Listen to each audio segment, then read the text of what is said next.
कक्षा 12 के सभी विद्यार्थियों, आज मैं आपको केमिस्ट्री का एक ऐसा पेपर बताऊंगा जो कि आपको परीक्षा हाल में जब आप 21 फरवरी के दिन एग्जाम देने जाओगे नंबरों की बौछार कराएगा। जीव विज्ञान में पूरा मैंने जो बताया था फंसा है। ABCD 4 पेपर आपको प्रोवाइड करा रहा हूं, चारों को कंप्लीट करो और आप चाहे तो जीव विज्ञान का मिला सकते हो, चारों पेपरों में से आया है। चलिए तो केमिस्ट्री का भी अच्छे से अपन शुरू करते हैं ना। चलिए क्या है पहला, उसे पढ़ते हैं भैया।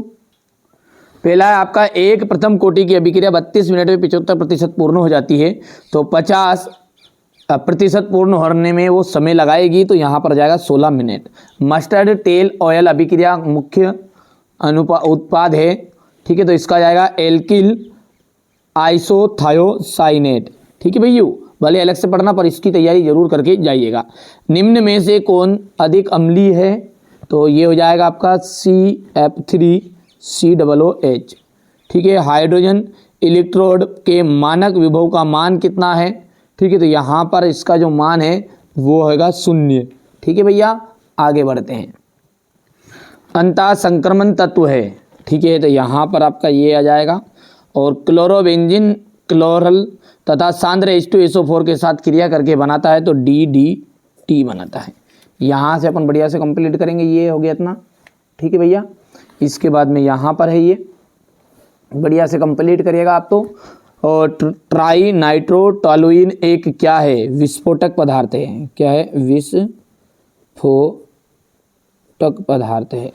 डी ब्लॉक के तत्व को संक्रमण तत्व कहा जाता है।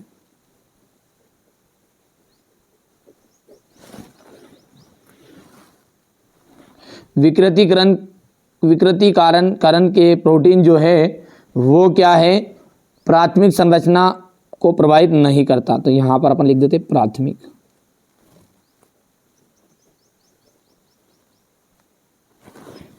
अभिक्रिया में भाग लेने वाले कुल अणुओं की संख्या, अभिक्रिया में जो भाग लेंगे उसमें कुल अणुओं की जो संख्या है वो आपकी आणविकता कहलाती है।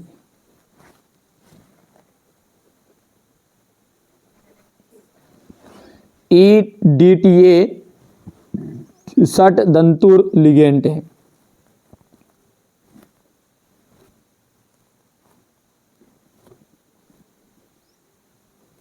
दंतुर। और फॉर्मेल्डिहाइड को फिनोल के साथ गर्म करने पर बेकेलाइड बनता है। ये हो गया इतना। इसके बाद में ये यहाँ पर है। ठीक है भैया, आगे बढ़ते हैं। और अगला क्या है आपका, ध्यान से देखिएगा, ये हो गया है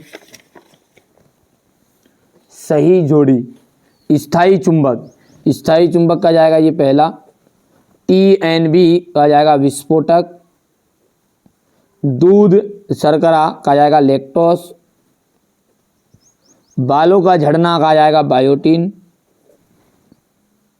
और CH3NCS का जाएगा मस्टर्ड ऑयल की तरह गंध। हो गया इतना।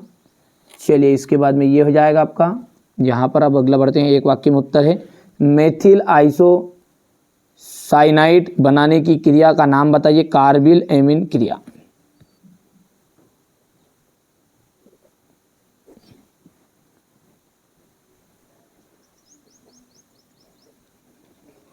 शून्य कोटि की अभिक्रिया के लिए दर स्थिरांक कितना होता है, मोल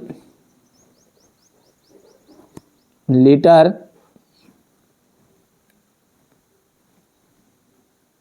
अपॉन लीटर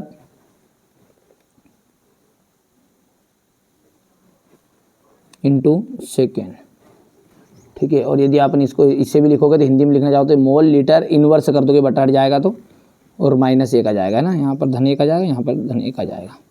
चलो आगे जाएगा। स्कैंडियम का इलेक्ट्रॉनिक विन्यास कितना होता है, तो स्कैंडियम का इलेक्ट्रॉनिक विन्यास अपन जब बात करेंगे तो यहाँ पर आपको ऐसा लिखना है Er3D1 और 4s2। रक्त का थप्पा बनाने के लिए सहायक प्रोटीन कहलाता है फाइब्रोनोजोन। फाइब्रिनोजोन।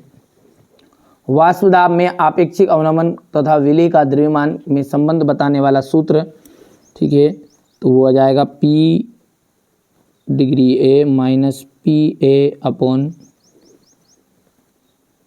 पी डिग्री ए इक्वल हो जाएगा डब्ल्यू बी बटा M B into M A upon W A. हो गया इतना। ये हमारे इंग्लिश मीडियम वाले बच्चे पढ़ेंगे बढ़िया से, यहाँ से देख लेना आपको, ठीक है। बायोलॉजी में मैंने जो बताया था 100% उसी में से पूरा फंसा है, देख लेना आप तो 4 ही पेपर को, ठीक है। मैंने ये नहीं कहा कि मेरे भरोसे बैठो, लेकिन ये 4 पेपर कर लो, समय बचता है तो और अलग से भली पढ़ो। ग्रीक नार्ड अभिकर्मक कार्बधात्विक यौगिक है, सत्य है। दूसरा सत्य रहेगा आपका, तीसरा जो है गलत रहेगा, और 5वां जो है वो असत्य रहने वाला है। हो गया इतना। यहाँ से अपन देख सकते हैं। इसके बाद में जाएगा राउल्ट का नियम क्या है। मोलल हिमांक अवनमन स्थिरांक और मोलल क्वथनांक उन्नयन स्थिरांक को समझाइएगा। हो गया इतना। इसके बाद में हो गया आपका ये तुल्यांक की चालकता किसे कहते हैं, आणविक चालकता किसे कहते हैं, ऊर्जा अवरोध क्या है, शून्य कोटि की उसे आप क्या समझते हैं, उदाहरण दीजिए। द्विक लवण तथा संकुल लवण को समझाइए। प्रत्येक का एक एक उदाहरण देना है। कार्बोधातु कार्बोनिलों में धातु के प्रति की प्रकृति की व्याख्या करनी है आपको। IUPAC नाम का उपयोग और सूत्र आपको लिखना है। ये क्वेश्चन नंबर 10 हो गया आपका। जी हो गया, यहाँ से देख लीजिएगा आपको। क्वेश्चन नंबर 11 ध्यान से देखना है। एल्डोल संघनन को समझाइए। प्रोटीन क्या होते हैं, ठीक है। अल्फा प्रोटीन और दो अंतर बताने हैं आपको। ये आपको हो जाएगा मोलरता और मोलरता में अंतर बताना है, परिभाषा देनी है। धनात्मक विचलन वाले विलयन और ऋणात्मक विचलन वाले विलयन में अंतर बताइएगा। सिद्ध कीजिए कि शून्य कोटि की अभिक्रिया का आर्द्र आयुकाल अभिकारक के प्रारंभिक सांद्रण के समानुपाती होता है। प्रथम कोटि की अभिक्रिया का विलय वेग स्थिरांक का व्यंजक डी ब्लॉक और एफ ब्लॉक, ठीक है, में कोई 5 अंतर बताने हैं। संक्रमण तत्व किसे कहते हैं, इनका इलेक्ट्रॉनिक विन्यास लिखिए। आंतरिक संक्रमण तत्व क्या होते हैं, फिनोल से निम्न से कैसे प्राप्त करेंगे, ठीक है। फ्लूइडल क्रॉफ्ट अभिक्रिया और एनिसोल का नाइट्रीकरण का समीकरण आपको देना है। ये क्वेश्चन नंबर आपका 17 रहेगा, देख लीजिएगा। बीटा विलोपन अभिक्रिया किसे कहते हैं, इससे संबंधित सेट जेप नियम का उल्लेख कीजिए। क्लोरोबेंजीन, ठीक है, और क्लोरल का की सांद्र H2SO4 की उपस्थिति में अभिक्रिया समीकरण देना है। ये आपका हो जाएगा स्टीरीकरण। प्रयोगशाला में एसीटोन बनाने की क्रियाविधि बतानी। ये क्वेश्चन नंबर आपका 19 रहेगा, है ना। आप तो बढ़िया से कंप्लीट करिएगा। इसके बाद में अपन बात करें तो ये यहाँ पर DNA और RNA की महत्वपूर्ण संरचनात्मक क्रियात्मक में अंतर बताना है आपको। रेशेदार और गोलाकार प्रोटीन में अंतर बताइए। रीमेन टीमेन अभिक्रिया और कोल्बे सीमेट अभिक्रिया, कोल्मे अभिक्रिया में अंतर सब समझाना है।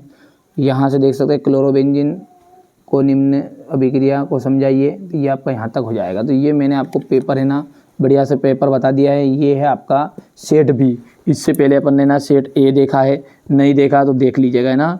इसके बाद में अपन सेट सी देखेंगे और ये सेट डी रहेगा। बस 4 पेपर देखने ओनली, 4 पेपर के अलावा भले आप अलग से तैयारी करिए, कोई दिक्कत नहीं है ना।